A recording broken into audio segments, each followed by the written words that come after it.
Hey guys, just cutting in at the beginning here to say that around the half-hour mark, the guest I had for today, Mackenzie, had to leave to take a phone call, but he was back after.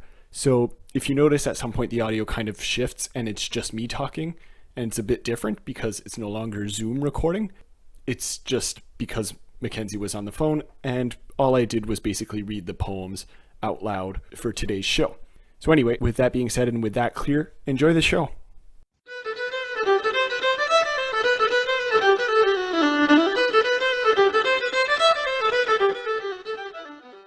Hello, everyone, and welcome to Historia Canadiana. My name is Patrick, and this is the show about Canadian culture and the way it informs this nation's history.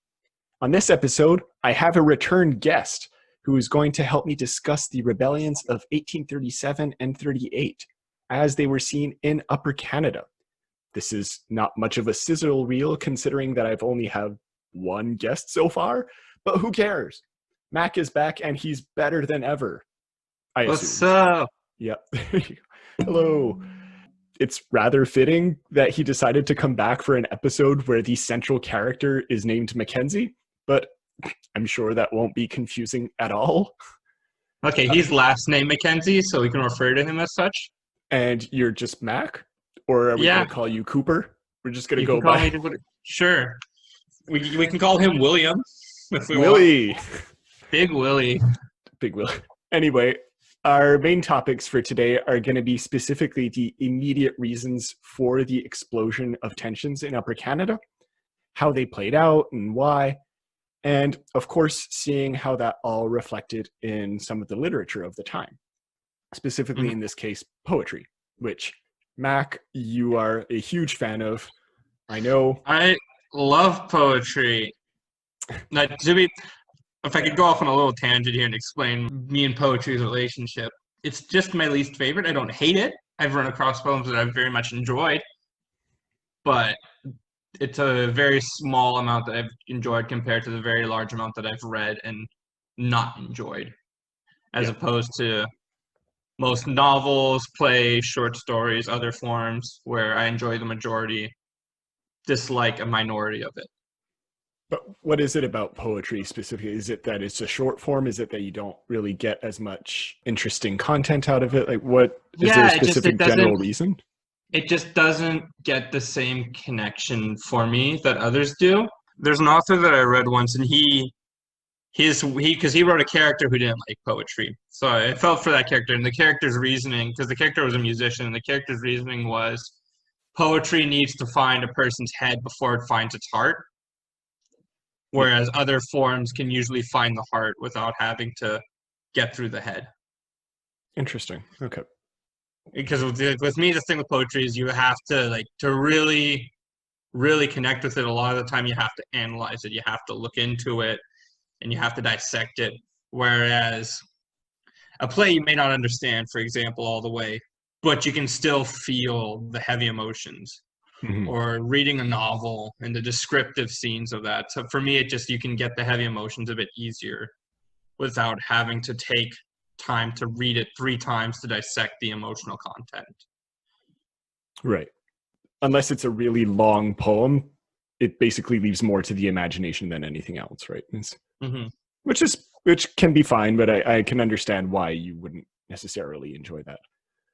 Next time you'll be on the show, we'll make sure that it's not poetry. It's fine. You can be poetry. Even with these poems I read today, they're fine. It's not like it's painful for me to read poetry. Exactly. It is difficult, especially in the period that we are now, to not talk about poetry just because it was like the most common form of art at that time. Like the novel was barely starting. Our last episode was about the first French-Canadian novel. And that was in 1837. Right? It was really just barely starting in Canada. It was either that and a bit of theater, but not that much. No, for sure. We're still in a time where the novel is still developing as a form in the first place, you know? Mm-hmm. And there's mostly just a lot of travelogues and journals that you would see for Canadian literature. So I understand the importance of poetry, and I respect poetry. I just don't like it. I just don't enjoy it the same way that other people do. Yeah, that's fair. If people Um, say their favorite form is poetry, I don't care. Good for them. More power to you. so in terms of, so we've established poetry, and we're going to talk about it a bit later. But in terms of our general theme for today, the rebellions of 1837 and 38, so they kind of played out in two different provinces, right? Upper and Lower Hmm. Canada, so Ontario and Quebec. And we're talking specifically about Upper Canada today. And as someone who we've covered before is at least vaguely aware of certain elements of Canadian history and more of Canadian literature in general, what's your general understanding of the rebellions as they happened in Upper Canada? So I went to school in Quebec where we have the fun ministry exams, and Quebec history classes very much focus on Quebec history versus the Canadian history at large. So I knew about the rebellions in Upper Canada, but they were always downplayed in their significance and what was happening. The focus was always very much on how the lower Canada rebellions were the true rebellion. It was where people were genuinely fighting and putting up like resistance and all that, and there was a lot more emotions. Upper Canada rebellions always just seemed to be some guys decided they wanted to have a bit of a lark. They decided they were just gonna have some fun. Like that's generally what it was played up. Like it was played as some like guys just sort of got drunk one night and like we're gonna rebel with the lower people because it sounds like it'll be something to do. Woohoo! Ontario's boring, so might as well. Yeah, can you consider yourself a territory in the New World if you haven't had a rebellion yet? You know, like trying to throw away the mother country oppressors. Honestly, no. Exactly. And are you vaguely aware of the main players? So as I mentioned in the introduction, William Lyon Mackenzie. Do you know a bit about him or not really? Or Just from what you've told me to get to like in preparation for this episode. okay, pretty much. So while it's not just a lark, as as you were alluding to, it's not entirely wrong to say that the rebellion in Lower Canada was a bit more downplayed. That the rebellion in Upper Canada, sorry, was a bit more downplayed than the one in Lower Canada.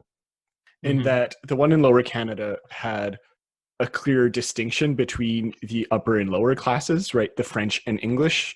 And there was a bunch of nationalistic sentiments that came along with it. Right. Whereas in Upper Canada, they definitely had some things that they were valuing. It was almost as an aid to Lower Canada that they went and joined the rebellions. Right. Right. They had been advocating for a bunch of stuff unsuccessfully for years. And once they saw that things exploded in Lower Canada, they kind of went along with it and said, okay, this is our chance to maybe do something a bit more. And we're going to Okay. get into that a bit later, but it's not entirely off. They didn't do it for a lark just because they wanted to, but it was definitely downplayed. And it Mm-hmm. didn't help that there was much less of a popular support in Upper Canada for it. They were a bit more loyal to the crown and to its institutions. And Well, for so sure. That was the more British territory, you know. definitely, right? It didn't have hundreds of years of French rule before it, Mm-hmm. or It of was clear French rule. yeah, clear French. There's clear French history, and the people that are living there are still mostly going to be descended from French heritage, whereas in the Upper Canada, it's mostly going to be British immigrants and British immigrants fleeing from the U.S., isn't it? Yeah, exactly. Um, or people from other provinces and things like that. Like you had very little French migration from from Lower Canada to Upper Canada. You had very little French migration from Europe to Upper Canada. Most of them just went to Lower Canada, and a lot of that was willed. Like the British Empire favored certain immigrants, and so yeah, no, that's Assimilate. Assimilate. yeah, it's as simple as that, right? They're like, okay, well, we want these kinds of people who we think will help really build up the society that we want in Canada, right? So you get a Mm-hmm. lot of British people, you get a lot of Scottish people, you get less Irish people in this time because there's still a lot of stigma around the Irish because a lot of them are Catholic and there's a lot of stereotypes about the fact that they're not proper workers, but that will change eventually. For now, Mm-hmm. it's a lot. of emphasis on bringing English and Scottish people to Upper Canada. And that's kind of where we can segue into our main character, William Lyon Mackenzie, who himself came from Scotland originally. He's a Scottish immigrant who came to Canada in 1820. Mackenzie had a bit of a history in his family of rebellious actions because both his grandfathers, were part of the Scottish Jacobites. I don't know if you know who those are. It's ringing a bell. Yeah. It sounds familiar. So the Jacobites were basically Catholic freedom fighters. Right. Yes. As the English power took more and more control in Scotland, there were various resistances in Scotland, and the Jacobites were among them in the 18th century. And their most famous battle against the British power happened in Culloden, and they failed. The British kicked their ass. And as usual. Yeah, exactly. At that point, it was almost inevitable, but and so Mackenzie already has like this history of rebellion in his family and this kind of will to fight for what they believe is right and to really stick it to the authority. It makes sense, him being a Scottish immigrant going to Canada, that he seems to be a bit more rebellious versus him being a British immigrant coming to Canada and becoming a bit more rebellious. The identity just sort of makes a bit more sense now. Not that it didn't happen, but very few of the more outspoken people in these turning points in Canadian history happened from like conservative British people, right? Surprising as it may seem, it wasn't the British Tories who were advocating for the most reform. It wasn't the British who were advocating for rebellion against the British. Exactly. It was people who had already been at least somewhat downtrodden by them in the past. So as I mentioned, the Scottish and eventually the Irish, French Canadians, all kinds of things like that. Yeah. We're going to be talking a lot about Mackenzie today, mostly because in Upper Canada, he was definitely the most famous and the most outspoken of this reform movement that was brewing in the 1820s and 30s. While there were others, he was one of many, if few comparatively to Lower Canada. He would really make his mark as someone who was the central figure here, as someone who was carrying this reform movement. And he kind of started this off in 1824 when he founded his own newspaper, which was called the Colonial Advocate. And it became one of the most important voices for reform. While he had that one that was basically his own, he also lent his voice to all kinds of publications in Upper Canada. Basically, where he could, he would shout from the rooftops. He's like that crazy guy who's like, "Listen to me, we need reform, everybody listen." Oh yeah, I'm following you. Where he praised American institutions in the paper, but he still also advocated for some of the British stuff. Exactly. Like the British Empire, clergy reserves, that sort of stuff. And that's kind of where a lot of these rebellion sentiments come from, this will. And that's one of the things that he was advocating most for is reform in the government. So as we were mentioning off recording, one of the main points is that people don't really have that big of a representation within the government, right? No. And we've mentioned it on the show before, is that you can vote for the Legislative Assembly, which creates laws and all that, but nobody can vote for the Executive Council. That's all a bunch of British aristocrats that are still put into those positions. And the problem with that is that the Executive Council basically had the right to veto anything that the Legislative Assembly did. So there was virtually no democracy, if you want to call it that. It was surface level. System to overturn the veto as there is in the States per se, with like the Senate can overturn the presidential veto. So that's where a lot of his ideas come from. You're mentioning from the States. It's exactly right. So this will to get more of a popular voice in colonial affairs. Now, people weren't too happy about this. And Mackenzie would get a lot of shit during his time, not only as a newspaper editor and writer, but as a politician, right? His newspaper would actually get sacked and burned down by conservative MPs in 1826, right? His press was completely destroyed. Right. And that kind of brings it back to the last episode that you were on, where people like T.C. Halliburton were very vocal against this kind of reform movement.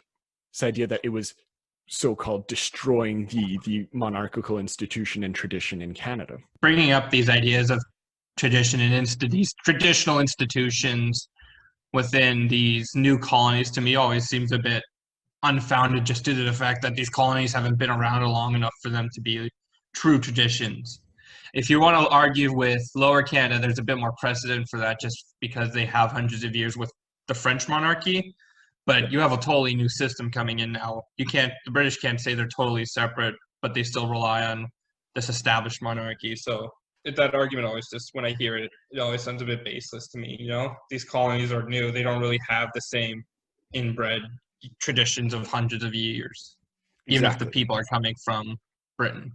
Definitely. And that's really the tradition that they're pulling from, is the British tradition that they knew in the so-called old world. Mm-hmm. But it's true for a lot of people, especially as there are generations that are being born that were born in Canada and not in Britain coming in, as you get more and more like native born people, if you want to call them that, it's not their reality, right? It's not the kind of society that that they necessarily want to go through. And as you say, this idea of tradition is kind of useless to them, if you will. Yeah, they haven't been around long enough to have like proper traditions. Mm-hmm. Which I get this idea of wanting to traditions. There are a reason why some of them stick around and stuff like that. Like, oh, for sure. But yeah, especially for Upper Canada, it makes little sense. But that doesn't stop Mackenzie from getting relatively little popular support. He's still advocating, and for all intents and purposes, his advocacy was well-founded, right? It's always well to give people a better voice in things that directly involve them. In Upper Canada, it wasn't really at first a massive movement. No, it's true though. It's just those things take time, and I can understand that. And it also just seems to me like it would make sense to take the ideas of the people who have been living there a bit longer and have been working this new land that you don't know. It just makes sense to use them to get your ideas instead of relying on British aristocrats who probably spend their summers going back home to England or something. Yeah, a lot of them do actually. Yep, that's not wrong at all. But of course, that's hindsight. Hindsight is us as an educated population saying they did things in a really stupid way. Obviously, like nobody was going to realize that right away back in the day. No, not immediately. And there was a certain realization of it, but not exactly on such a widespread level that it would have been a massive movement. Although literacy rates are improving, and the use of newspapers is very important here. And we're going to probably talk about that later. So throughout the 1830s, Mackenzie was pretty much a career politician, and he kept getting elected to seats in the Legislative Assembly, but he kept getting kicked out because apparently he was too radical in his propositions for reform. Really, just the idea of representative government was too much. And you're like, no, you got to get out, even though you were democratically elected. People want you to be here to speak your mind, but no, we refuse and we're kicking you out because you're too rowdy for us. Yeah, we want you here to be our symbolic representation guy. You're not actually supposed to advocate for representation. God, get with the program. Honestly, it wouldn't surprise me at all if there was something like that. And I didn't look into the very specific reasons, but no doubt that there was something like that. It was just like, you're there to sit there and look pretty. You're there to be our sort of token. We needed a bad boy to up our cool factor. Yeah, this is, if you need the example, people, of how ingrained this stuff is in Canada and Canadian politics, it goes back a while. It goes back to before it was even a country with token representation. Oh, for sure. And it's not like you mentioned, it's not like he was entirely anti-establishment, right? He wasn't against having a government in Canada. His ultimate goal was that the voices of the poor were not drowned out by those of the rich who were in power, right? It was a mix of anti-aristocracy and a will for better representation. He was all for the British Empire itself.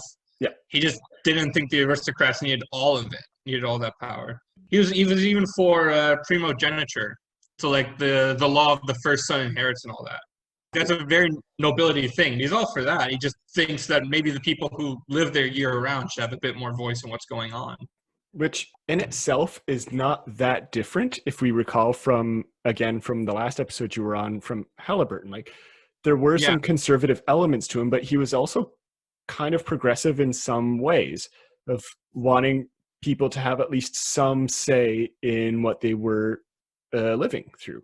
In his for case, it sure. was specifically Nova Scotia, and he didn't want it to be so far that they got responsible government, but there was still a certain progressive element of saying, hey, like people can get a voice and people should be represented to a certain extent. Mm, The political scale that we imagine today is a bit shorter at that time between conservative and liberal. It's there's no like these radical lefts or radical rights yet in the British Empire. It's just right. very much conservative and slightly less conservative. There's the conservatives who are all for monarchy, and then there's the slightly less conservatives who say maybe a little less monarchy, Pretty much, yeah. It's not that big of a stretch to say that. which is again like that's just the way it goes with like this population still being educated.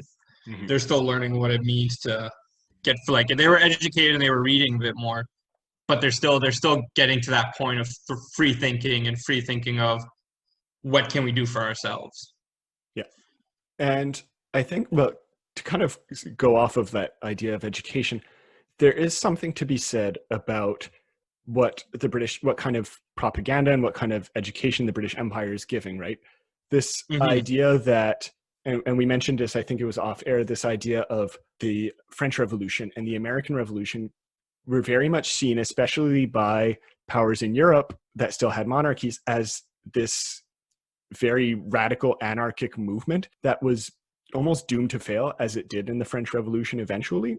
And that while it succeeded in the American Revolution, it did lead to a lot of turmoil. It did lead to a lot of Yeah, turmoil. they were And towing the line at one point of just totally falling apart. exactly. And so a lot of the British propaganda was very much like, see what this brings, like this rule of the people, this mob mentality, if you will, is not good for anyone, right? It failed twice. We're not going to talk about Haiti where it succeeded, but like because that was a slave revolt, nobody wants to talk about it. It's just like that total idea because like the French Revolution was very much total mob mentality, give it to the people. Yeah, America only succeeded because they just created a new sort of monarchical figure with the president and their own assembly and the constitution and all that. That was just like it's a republic, but it's still like there's still monarchical elements to it. There's just a bit more representation, and that's why it worked because it wasn't total mob mentality. And that's exactly. basically what Canada's asking. That's what Mackenzie King was asking for, right, with his Republic of Canada. Yeah, that will come much later, and we'll get to that. But in these first years, he was certainly very much towing that line of reform to an extent. Later, Mm-hmm. as the British reaction against him would get greater, he would advocate for the increasingly radical ideas within the British sphere, but it was very much at first just asking for For sure. basic things. Just to cap off our brief overview of Mackenzie the man, he would actually be elected as the first mayor of Toronto in I'm reading 1834. that right. It's it would basically, I think it would only last for like 9 or 10 months, something like that. It didn't even last a year, but he was the first mayor of Toronto after it had been established as a city. And he would use his various positions of kind of power, both as an MP and as mayor of Toronto, to send grievances to the British Empire, to Mm-hmm. London, and he would actually go through the proper channels to say like, hey, we want this. He didn't immediately advocate for radical action and taking up arms against the British. Like he sent concrete letters with specific demands and going through the various MPs, lords, all the way up to the top to the colonial government. And while he was listened to and he got a certain audience, nothing ever really came of it. There was never any Right. concrete action to force what he was asking for. And that's also kind of what happens in Lower Canada at the same time. At first, there's very much this official way of going about it. These are our demands. What can you do about it? And it increasingly falls on deaf ears, which as the decades go on, I'm absolutely certain is super frustrating. Oh yeah, I can just imagine. I mean, I have a difficult week of sending in things and not getting responses from people. I can't even imagine doing decades of it. For sure. Did you have anything to add about Mackenzie before we move on to the next section? Do you have any questions or anything like that? Is that Well, pretty much like a good summation of what he did? I find it. I think it's kind of interesting that he's all for this political reform, but then when he's put in a position of power as mayor of Toronto, he turns out to be pretty ineffectual. Mm-hmm. Like this, when he actually has a chance to make a change, it ends up being nothing. From what I'm seeing, the little background research I'm doing as we're going, all he did was got rid of Tories and put in his own supporters. Which is It's very, what the British were doing to them all along as well. it's super hypocritical. Oh yeah, Screw you for doing this. I'm going to do it.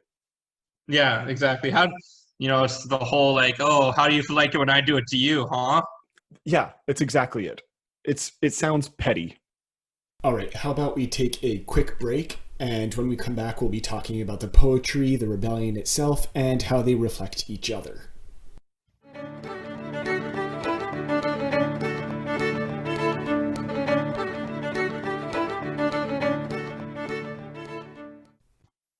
So Mackenzie had to leave to take a phone call.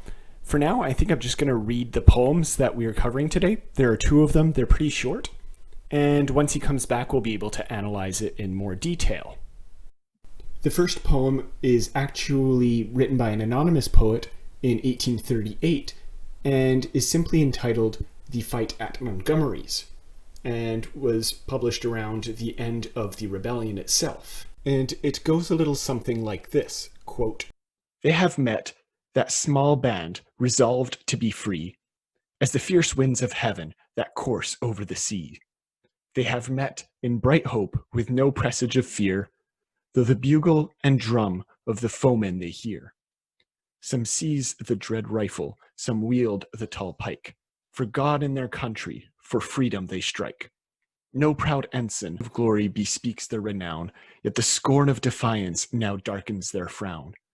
See the foeman advancing, and now sounds afar the clang and the shout of disastrous war. Yes, onward they come like the mountain's wild flood, and the lion's dark talons are dappled in blood. O God of my country, they turn now to fly. Hark, the eagle of liberty screams in the sky. Where are the thousands that morn should have found, in battle array on that dew-covered ground? The few that were there now wildly have flown. Did fear stay the others? Some in the dungeon, some on the swelling flood. Some seek the shelter of the pathless wood, and some in exile, neath the foreign sky, curse the sad hour they madly turned to fly.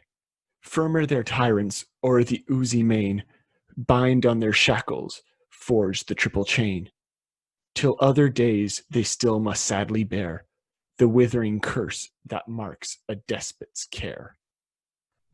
End quote. I'm actually going to record the second poem immediately, and this one is called The Achievements of the Volunteer Corps by M. Etheline Sottle, written in 1840. And as you'll see, it's a different perspective than what the fight at Montgomery is trying to promote. It goes something like this. Brave volunteers, of exploits never known, advance with 3 loud hearty cheers, your valorous deeds to own. What have you won for England's fame, since England's pay you touch? Not aught, I think, to raise your name in her annals very much. Oh yes, on one cold night, we were a little band, and wandering forth without moonlight, desired some stumps to stand. Yes, in the dark, took them for foes, and thought it very fine, to bid them stand unless they rose, to give the countersign. That's one brave act we think to show, that we were not afraid, in a lone wood to challenge so, without a stronger aid. Another gallant deed achieved was up at Contrecoeur. Expecting heads to have been cleaved was nothing to allure, but bravely there we struggled too, and really cleared the barge, so that our deeds, though very few, deserve your praise at large. End quote.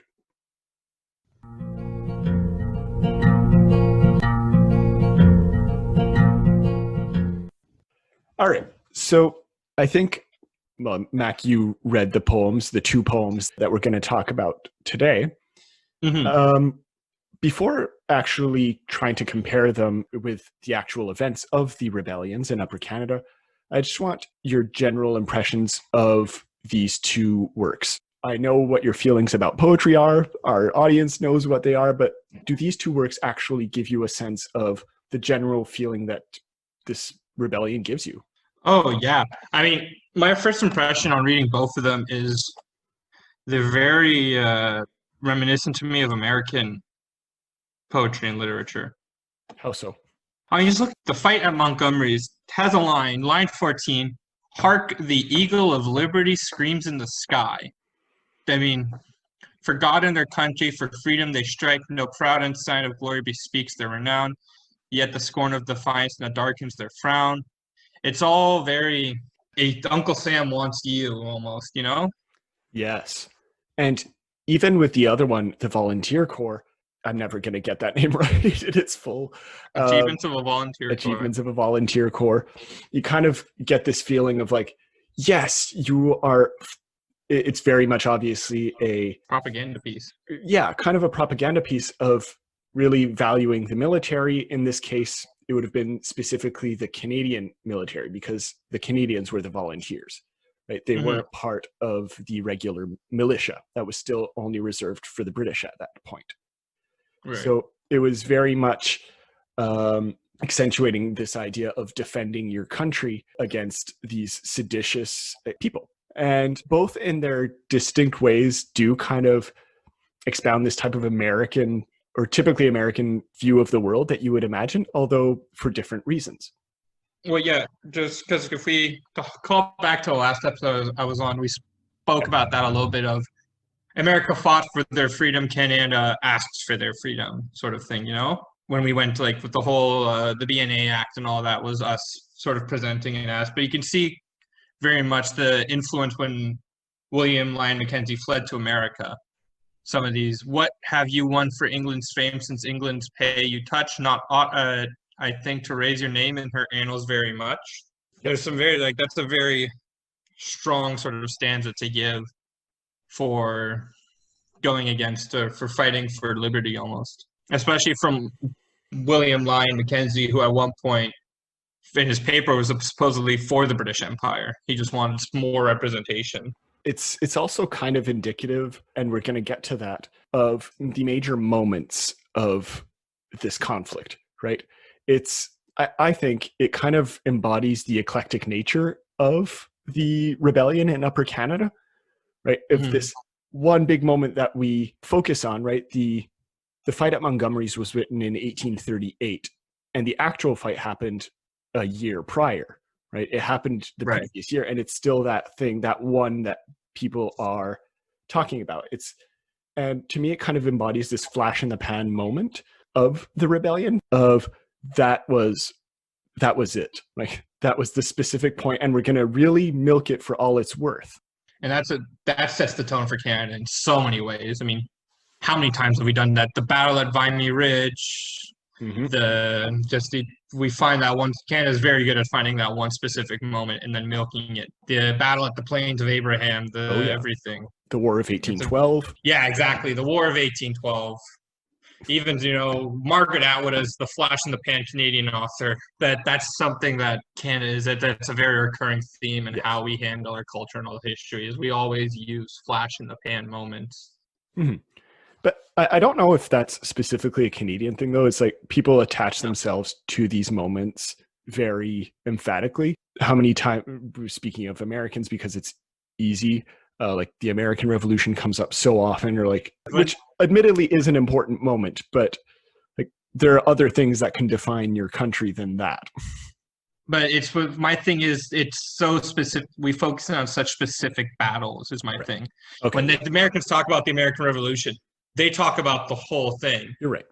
Like, they certainly focus a bit more on, say, the Battle of Yorktown, for example. but there's still sort of a broad sort of sense of they they milk the entire American Revolution. Or say take the founding fathers, for example. The fact that they refer to them often as the collective of the founding fathers, where in Canada we really only focus on the founding father, John A. Macdonald. Very true. Yeah. But if we were to look at a general history book, we would have like 5 prime ministers, and the others are just kind of meh. Yeah, exactly. You talk about the Trudeaus. Yep. Oh boy, the Trudeaus. Sir Wilfrid Laurier, Yep. John A. Macdonald, Maybe and Diefenbaker. maybe William Lyon Mackenzie King, just because Yes. he was involved in Yes. World War II. Yes. What's his name? Borden for World War One. Yeah, exactly. The fact that you can't even name most Canadian prime ministers. True. For sure.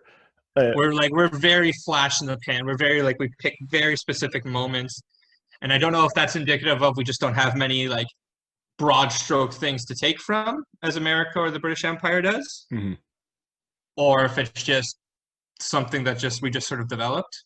Anyway, coming back to our main topic, because we're kind of going off the rails on this one. Do you have any extra thoughts just for now? We're going to come back to the poems later once we've covered the rebellions themselves. But just for now, like your initial reactions, do you have anything else that you want to really talk about? So it's definitely influenced by Americans. Both of them are definitely more propaganda-like pieces. What else would you want to say about it? I had very sing-songy reactions to them. In my head, when I was reading them, they very much came off as marching tunes, Yeah. Yes. I was thinking of that also. It's the way it reads is very much like, hey, we're going into battle, we're doing this, really pump ourselves reuniting up. People. Yeah. Back when, people used to sing marching songs to get them pumped up versus post-World War I, we have in Flanders Fields, woohoo, let's get depressed. Definitely. And in this case, both of them want to bring people to their side. And what better way to do it than with these short sentences? Say what you want about poetry, you can remember it very easily, right? Oh, yes. So these easy. Short sentences that in this case, get to the point, and there can be no doubt about the politics of both of them. Right? And that was very much the point, was to expound a certain thing and agglomerate people to that idea. As a cadet who was in a marching band, I can picture the stepping and the rhythm in this. In one in particular, or both? If I was going to pick one, it would be Achievements of a Volunteer Corps. Okay. It has that more, like, the words repeat themselves, It has more repetition to it. It has more changes in its pace. And it probably helps that the author herself, like, it mentions it in the book that I got it from. It mentions that, like, M. Ethelyn Sawtelle was actually the wife of a lieutenant in the volunteer militia, which was called the Sorel Rifle Corps. She was at least conscious of that whole part of society, the military. So it very much makes sense that she would write in that idea and to be able to kind of channel that marching order thing that you're saying. Yep. And the other one reads a bit more classical or the usual style of poetry that you'd be a bit more used to. It doesn't have as much repetition going on. It has a bit more changes in its rhythm. That's a bit different. It's a bit more telling a story. Yeah, exactly. Okay. With that being said, I think we can actually move on to the rebellions themselves. Cool. And then we're going to come back to the poems and see if it changes our view of this whole thing. So the rebellion, as I kind of mentioned in saying that it was eclectic, the poetry comes off it as eclectic. The rebellion in Upper Canada kind of begins fast and ends really fast as well. Right. So we mentioned this before. The rebellions themselves actually kick off in Lower Canada for a variety of reasons, which we'll cover on the next episode.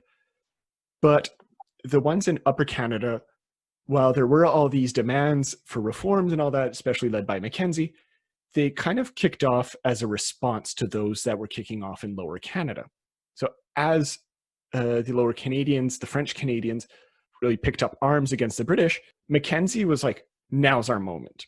Okay, we're gonna show our support for the Lower Canadians in December of 1837, and he recruited about 500 men.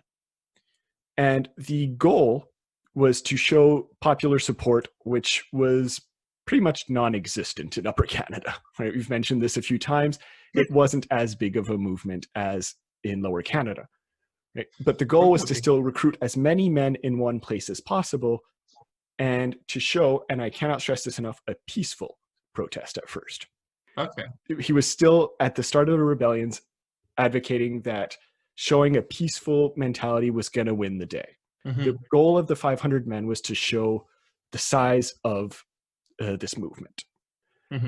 These 500 men actually make it near Yonge Street, which is where Montgomery's Tavern finds itself. And that's where the name of the anonymous poem comes from, The Fight at Montgomery's, which is kind of a spoiler as to what will happen.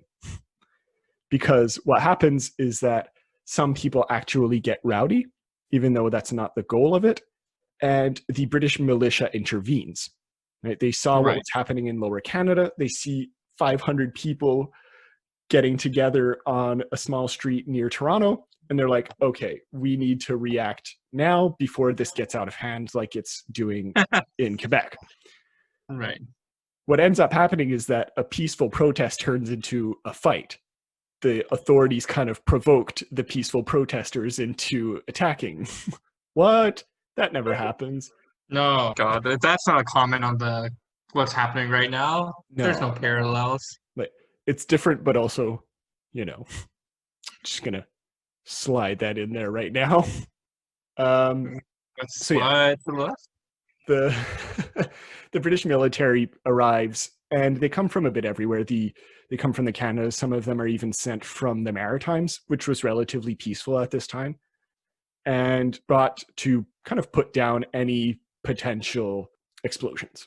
But what it ends up causing is just an actual explosion, and people fight. And there are major skirmishes on December 5th with the British Army at this Montgomery's Tavern. Right. The problem, unfortunately, is that the British completely crush this originally peaceful protest. Right? Surprise. What was just supposed to be a march turns into a British defeat of a few relatively unarmed men.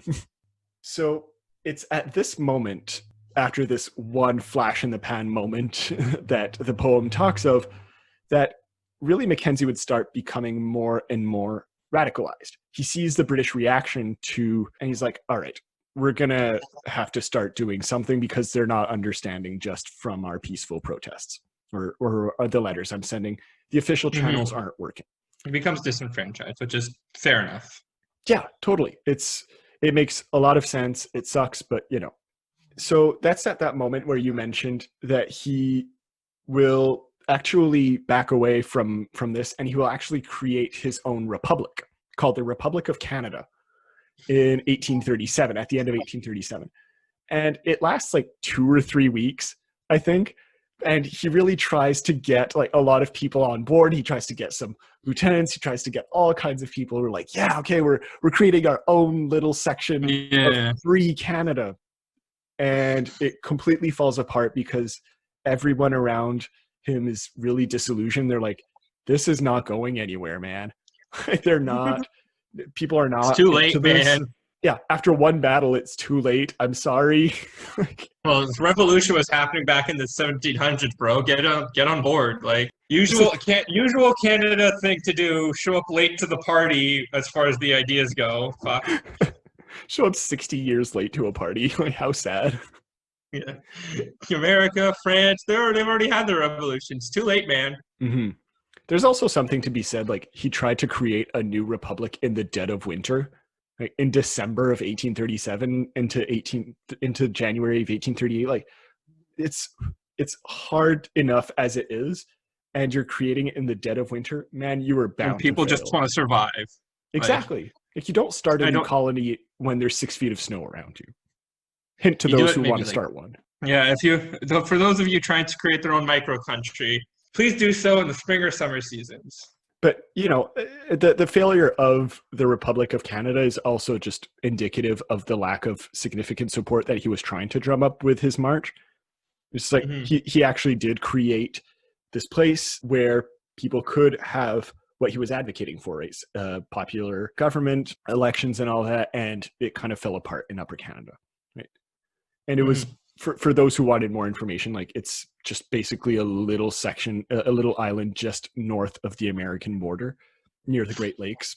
I forget where exactly off the top of my head, but it's just like this little small place that if you look at it on a map, you won't even see it on a map of Canada. It's so small. But after that, Mackenzie would basically flee to the States. He would flee to Buffalo. Right. And it's from there that rebellion kind of turns into rebellions with an S, because with the help of other Americans who were kind of sympathetic with his cause, logically so, right? They very much influenced his mentality. He would basically organize small revolts on the border itself. And that becomes increasingly harder as it goes along, because the British essentially put Canada under a War Measures Act. There is military everywhere, as much as they can muster, and they basically have the colonies on lockdown. It's fair enough. It's an absurd reaction. It's an incredibly massive reaction for, especially in Upper Canada where there was almost nothing. It's an incredibly excessive reaction. It's indicative of just how much the British were willing to, like, no, okay, we're not going through this again. Right? We're not going through American Revolution 2.0, even though nobody really wanted that Canadian in Upper Canada. Boogaloo. American Revolution 2, Canadian Boogaloo. Canadian Boogaloo. And yeah, basically the British had no qualms with striking back hard against Mackenzie and what they saw as his bullshit.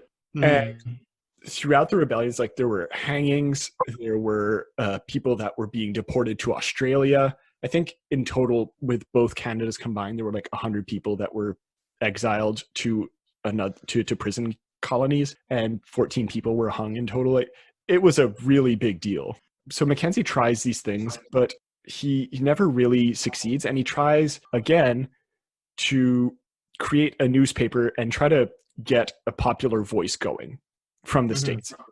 And he calls that paper Mackenzie's Gazette, which, if you'll notice, is where the Fight at Montgomery's poem was published in 1838. Not entirely coincidental. But unfortunately, the Americans also became kind of disenfranchised with Mackenzie's action, because the government itself was finally on good terms with the British Empire. Good terms being big air quote, because eventually that'll kind of sour too. But for now, they're kind of on board with their relation with the Empire. And the British government, the American government arrests Mackenzie and are like, okay, that's enough. We're finally okay with our neighbors. Just calm yourself. Like, if you want to keep publishing your newspaper, fine, but like the revolts are going to stop. Right. And that's a really brief summary, but that's pretty much where the rebellion ends from an Upper Canadian perspective. Because Mackenzie's in prison, he was pretty much the most vocal proponent, and the British were everywhere in Upper Canada. And a rebellion that had little popular support to begin with kind of fell apart. Like, it sucks, but it lasted a few months at that point. From an Upper Canadian perspective, it's really nothing. And that's kind of why I wanted to start with this one in examining the rebellions of 1837. It's an easy entry point into it, because there's not that much that happens. For sure. I don't know if you had anything to add about the conflict itself before. Nothing really constructive. It's just so a strange little topic to me, this little 8-month rebellion that they tried. Yeah.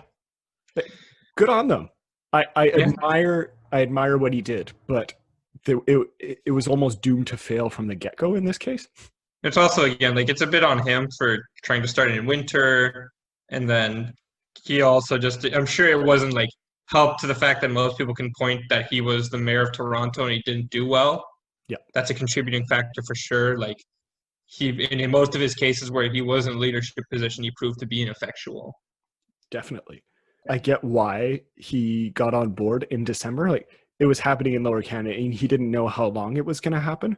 You really want to get on that bandwagon while it's happening. And it kind of escalated to a point where probably he was no longer in control and just throwing shit at the wall and hoping that something would stick. Right? But probably that's how it ended up, because as you say, if you look at it logically, yeah, you do it when you're not in winter, you do it when you can actually have time to gather a significant support, but it seems like he's just basically going with the flow. Right. It's not something that's that organized. Right. The rebellion itself ends there, but if you want to look at the immediate aftermath, Mackenzie would actually stay in the States for like 10 years before eventually returning to Canada and continuing his political career. He stayed long enough to be considered Canadian American, at least Yes. on like the Wikipedia standards, which I find kind of interesting. If he's like this old Canadian figure who spent a fair amount of time hiding out in the U.S.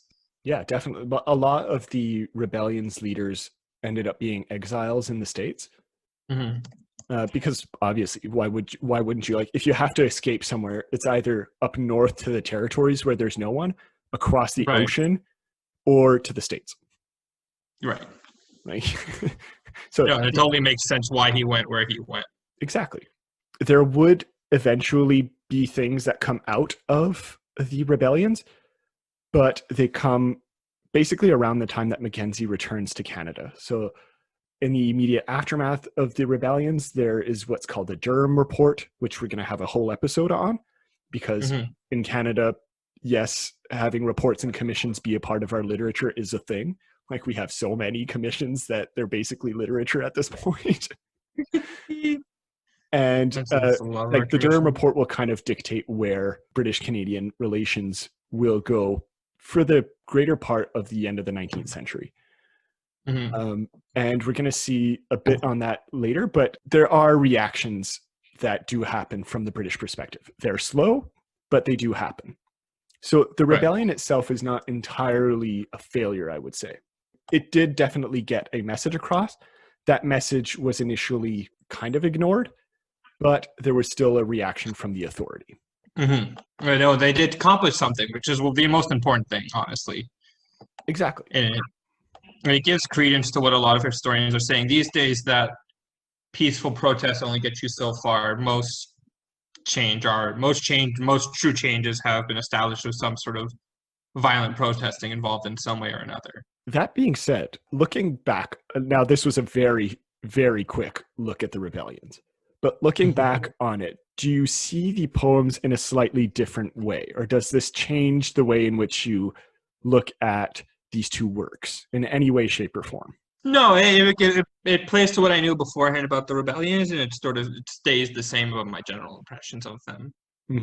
I think there's something to be said about, like, we can really understand it now as propaganda, right? Like I can definitely see why they want to, they're going really hard with the propaganda, because they really need people. They have nobody. They're really, especially in the fight at Montgomery's, they're really playing up the fact that they are a small band, but it's right in the first line, right? They have met that small band resolved to be free. It really emphasizes not only, it's kind of like this, if we want to use a modern and popular analogy, it's kind of like Star Wars, right? It's a small band of revolutionaries that are fighting against this massive empire, but their know-how and their gumption is really going to get them through. And the fact that they are right, it's their resolve. It's the resolve to be free, and their knowledge that they are right in wanting, and that they're right, and that they want representation. I think that really shines through now that there is some context. For sure. You can get why it's propaganda. You can get why they want to. But Star Wars analogy.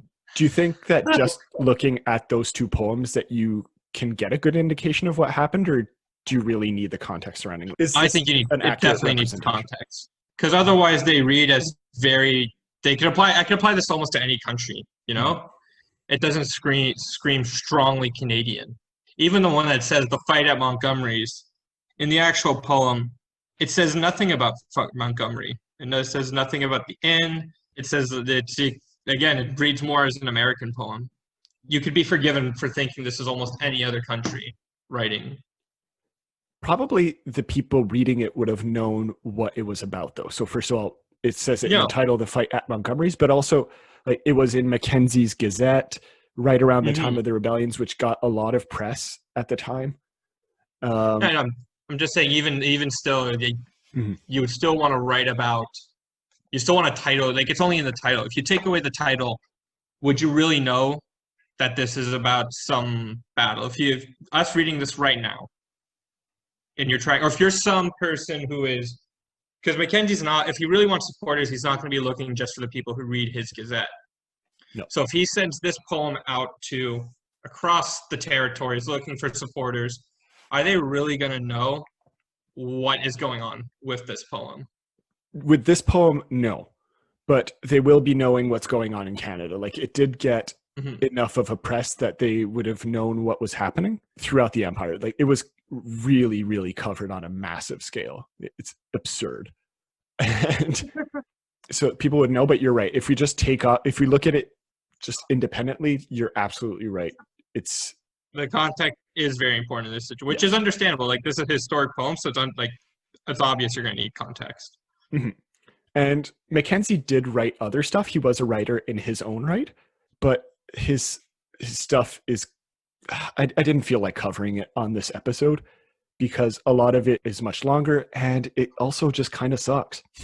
Yeah. Well, this isn't even his stuff. This is other people's stuff that was written. Yes, exactly. And all the good for it because, yeah, his stuff, he has one, I think he has like some things about the rebellion, but they're just from his perspective.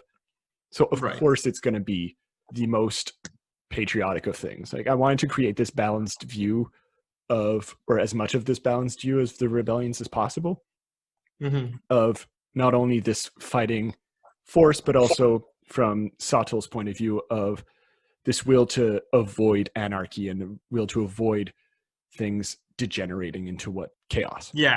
Which is a totally fair thing to do. I can see why he stepped down the path that he did. The British Empire was not, as we can remember from Halliburton, the British Empire was not very good at responding to what the colonies wanted. And that's just a matter of course when there's a whole ocean separating them. Why are they gonna care? So it was only a matter of time before what happened in America would creep its way up north.